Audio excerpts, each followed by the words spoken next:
mieux, c'est qu'un passage, qu'une étape de ta journée. Donc voilà, déjà je te garantis que tu vas aller mieux. Faut pas que tu te rajoutes en plus cette pression. Également, ne pas te rejeter la faute sur toi, je veux dire, de descendre, de te critiquer parce que tu as du stress ou parce que tu as des angoisses. Ne pas te rajouter en plus de ça ton propre jugement sur toi-même, c'est pas grave, ça arrive beaucoup de nos jours. Je pense que le fait d'en parler peut aussi peut-être déjà t'apaiser, le fait de t'expliquer. Mais ça arrive beaucoup de nos jours, encore plus dans nos sociétés dites modernes. Donc il y a beaucoup de stress, que ce soit au niveau du travail, que ce soit personnellement, sa place dans le monde, son image qu'on a de soi-même, le fait de faire quelque chose. Beaucoup de, même je pourrais dire de fragilité qui je pense est créée par la société du coup elle-même et par les mêmes peut-être notre éducation qu'on a eue, notre absence de repères, notre société aussi très je sais même pas si je peux le dire, mais voilà, t'as pas vraiment les repères pour de ce qu'on t'inculque depuis tout petit. Et en plus, si tu es au contraire stressé et tout, on va plus tendance à te... Allez, ça va être mal vu en plus, donc il y a ni le terrain pour ne pas, et il y a ni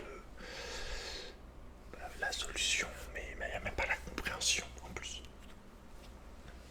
Donc voilà, moi je te dis, hélas, c'est très courant. Alors après il y a plus un niveau, mais bon.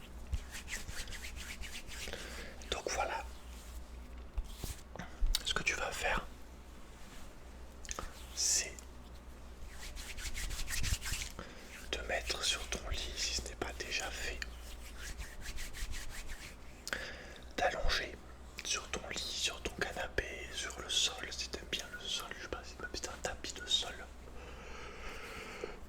dans l'herbe où tu veux, où t'as envie, et t'allonger tout simplement, de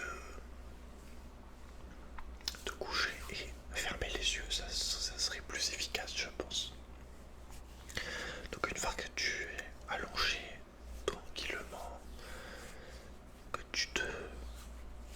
est-ce que tu sens ton corps sur le sol, sur le matelas, sur le canapé, sur où tu veux, commence à te focaliser sur toi-même, entre en toi-même et essaye de te focaliser sur tout ce que tu ressens de ton corps, le contact avec la matière sur ta peau, le contact de l'air, les sons autour de toi, même s'il y en a très peu, ou au contraire s'il y en a un peu plus. Tout ça, voilà, prends en conscience. Commence déjà à rentrer dans un état d'observation par rapport à ça, de ressentiment, ressens tout ça, tranquillement, de manière calme, de manière reposée, de manière douce, de manière vraiment tranquille. Et là, maintenant, ce que tu vas faire, c'est que tu vas faire des inspirations et des expirations. Il faut que tu respires, car j'aimerais que tu saches que le stress est beaucoup lié à la respiration. Quand tu stresses, t'as le souffle coupé, tu respires beaucoup moins bien. Mais voilà, globalement la respiration. Et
fort, tu n'agis pas, ça te paralyse complètement, tu es sur ton lit ou tu es complètement figé et le stress t'empêche de vivre, tout simplement, vraiment. Tu es complètement figé et tu es esclave de ton stress, donc de pas l'entretenir, au contraire, peut-être le ressentir, tu vois, sans être négatif par rapport à ça, tu vois, savoir comprendre pourquoi tu es stressé, analyser ton stress, qu'est-ce qui fait que je suis stressé, est-ce que c'est rationnel, des fois ça peut suffire, tu vois.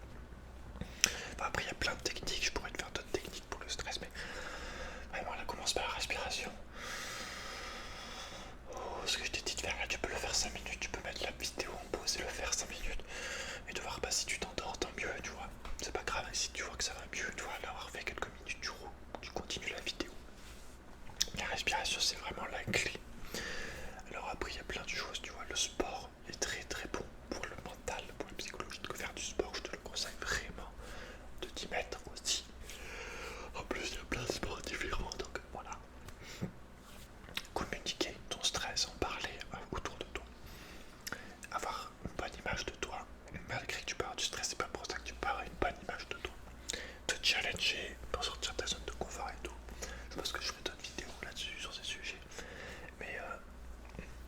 Mais voilà, sache que un conseil aussi je peux te donner quand tu as un problème dans ta vie, sache qu'il y a 1 million de personnes qui ont le même que toi, qui ont déjà eu ce problème. Donc tu vois, déjà ça peut t'aider aussi à un peu dédramatiser, de te dire, parce que souvent quand tu es dans une chose négative, tu peux être en mode, tu te mets en boule sur toi-même et tu te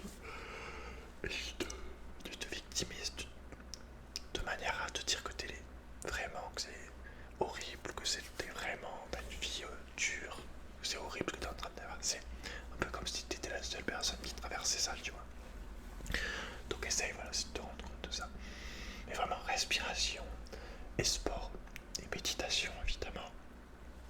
Sur internet, t'as plein de guides pour méditer, mais la respiration, t'as juste besoin de respirer. Tu te mets en position de tailleur quand t'as pas envie de dormir. Tu vois, là, je te fais un petit peu une séance de respiration détente pour dormir, mais tu peux aussi faire ça dans ta journée quand tu ressens un stress, te poser assis et respirer quelques minutes, prendre conscience de ton, de ton, de ton être, j'allais dire, dans l'univers, de ta personne actuellement, en ce moment même, dans le moment présent, tu vois. Parce que le stress c'est aussi ça, c'est sans quoi c'est quelque chose qui n'est pas arrivé, qui va arriver, qui peut arriver, quelque chose en gros que tu n'as pas le contrôle dessus. Je suis pas encore assez je suis pas encore assez documenté là-dessus, renseigné, mais t'as le stoïcisme, qui est un philosophe très ancien grec, je pense, à cette époque en tout cas, qui dit que en gros t'as du contrôle que sur toi-même, que sur ton intérieur, ta psychologie, et pas vraiment, t'as pas vraiment le contrôle sur tout ce qui se passe dans le monde autour. Il n'y a que sur toi-même que tu dois avoir du contrôle, c'est pour ça que tu dois être impassible face au reste des choses qui sont pas toi. Et voilà, c'est pour ça qu'on dit être stoïque, c'est t'es pas affecté en gros par tes émotions aussi, je crois, mais sûrement pas par les choses qui t'entourent. Donc après voilà, c'est aussi du développement personnel que tu peux faire, de confiance en toi pour tout type, mais voilà aussi de philosophie comme je viens de le dire avec le stoïcisme,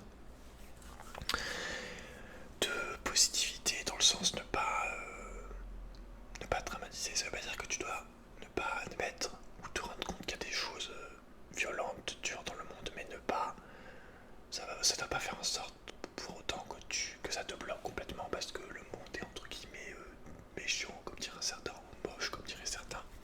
C'est pas parce qu'il y a des parties du monde, et moi je dirais plus de la société, qui sont pas comme t'aimerais que toi, tu dois, voilà, au contraire, tu dois plus te montrer comme une lumière au milieu de tout ça. Et voilà, tu vois ce que je veux dire. Parce que sinon, voilà, c'est pas vraiment l'image que j'ai d'un être humain, tu vois. Au contraire, l'être humain doit être un peu grand, quoi. Plus que, tu vois, il doit pouvoir se relever. Un peu comme le Spartiate, comme je pourrais te le dire. Même si tu tues un gladiateur, un Spartiate, il y en a 10 qui vont se relever,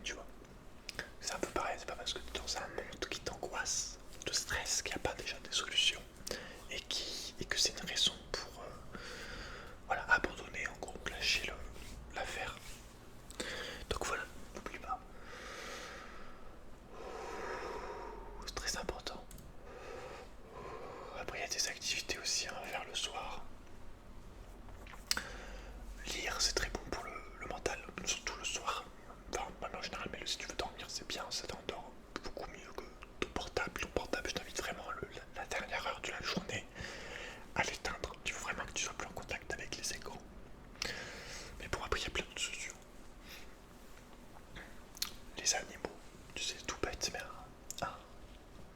un anti-stress, un antidépresseur naturel, les animaux. Il y a des thérapies dans les maisons de retraite avec des animaux, où ils amènent des animaux aux personnes âgées, les personnes âgées les caressent, tu vois, et ça les déstresse, ça les rend même heureux, ça les rend pieux. Donc, tu vois, si tu peux avoir un animal aussi de compagnie, si tu en ressens le besoin. Mais bon. Mais c'est vrai que ça marche, c'est vrai que ça marche. Je pense que tu l'as peut-être vu, ressenti. Si t'as un chien, un chat, un oiseau, une tortue, un lapin, c'est possible que tu te sois rendu compte. Mais voilà, tu vois, ça m'endort moi-même. Donc je vais faire cette vidéo un petit peu à but vraiment lumineuse, je dirais, c'est pour ça que j'ai laissé les volets ouverts avec le soleil. Il est 10h18 du matin, là, la vidéo va sortir ce soir. Mais j'espère que, ce moment t'a été agréable. N'hésite pas vraiment à revenir sur cette vidéo dès que tu as du stress, dès que tu as une angoisse. Ces vidéos sont avant tout là pour t'apporter du soutien, une présence. Même si j'aime bien parler, d'apprendre des choses des fois, si c'est une vidéo un peu plus culturelle, philosophique, psychologique, c'est avant tout aussi pour te donner un soutien, une aide, une présence, tu vois ce que je veux dire. Parce que je sais, malheureusement, j'en parlerai, que beaucoup de gens se sentent de plus en plus seuls, même au sein. Le problème, c'est que c'est même au sein même de leur famille, en fait. Même si c'est normal à l'adolescence que tu te sens seul quand le monde, mais de manière générale, ça manque d'échange par rapport aux parents, je trouve, par rapport aux enfants. Je rencontre trop de gens qui me disent que déjà parents divorcés, qu'on voit qu'ils ont été traumatisés par le manque de communication et d'échange avec leurs parents. On voit qu'il y a une blessure à ce niveau-là. On n'a plus du tout... il y a beaucoup moins de transmission qu'avant, je trouve. Même si avant c'était